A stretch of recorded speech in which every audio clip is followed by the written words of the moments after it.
एक गांव में एक आलसी आदमी रहता था।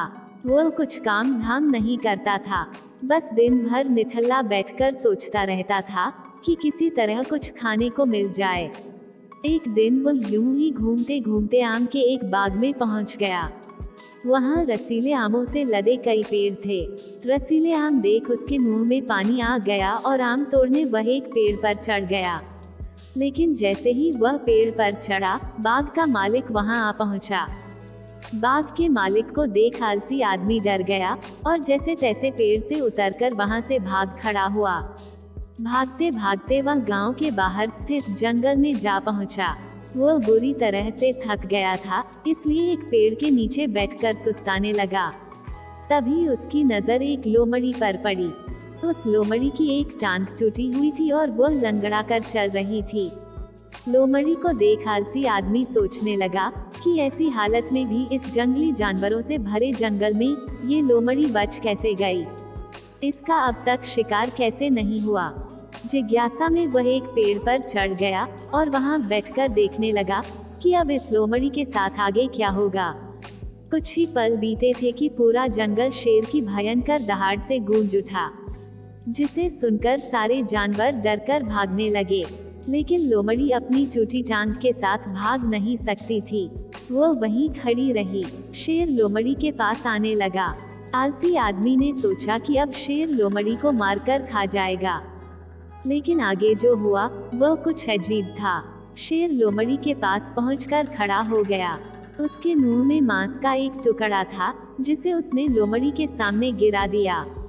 लोमड़ी इत्मीनान से मांस के उस टुकड़े को खाने लगी। थोड़ी देर बाद शेर वहां से चला गया। यह घटना देख आलसी आदमी सोचने लगा कि भगवान सच में सर्वैसवा है।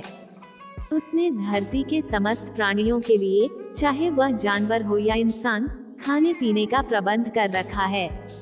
वह अपने घर लौट आया।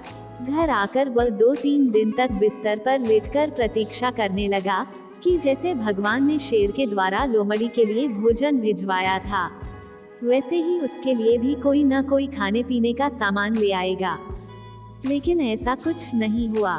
भूख से उसकी हालत खराब होने लगी। आखिरकार उसे घर से बाहर निकलना ही पड़ा। घर के बाहर उसे एक पेड़ के नीचे बैठे हुए बाबा दिखाई पड़े।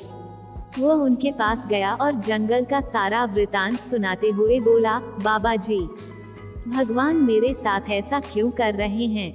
उनके पास जानवरों के लिए भोजन का प्रबंध है, लेकिन इंसानों के लिए नहीं। बाबा जी ने उत्तर दिया, बेटा, ऐसी बात नहीं है। भगवान के पास सारे प्रबंध है, दूसरों की तरह तुम्हारे लिए भी। लेकिन बात यह है कि वे तुम्हें लोमड़ी नहीं, शेर बनाना चाहते हैं।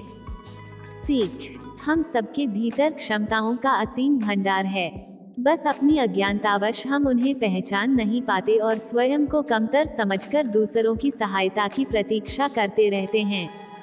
स्वयं की क्षमता पहचानिए, दूसरों की सहायता की प्रतीक्षा मत करिए। इतने सक्षम बनिए कि आप दूसरों की सहायता कर सकें। हमारी ये कहानी आपको कैसी लगी हमें कमेंट में जरूर बताएं। अगर आप मेरे चैनल पर नए हैं तो हमें सब्सक्राइब करें। धन्यवाद।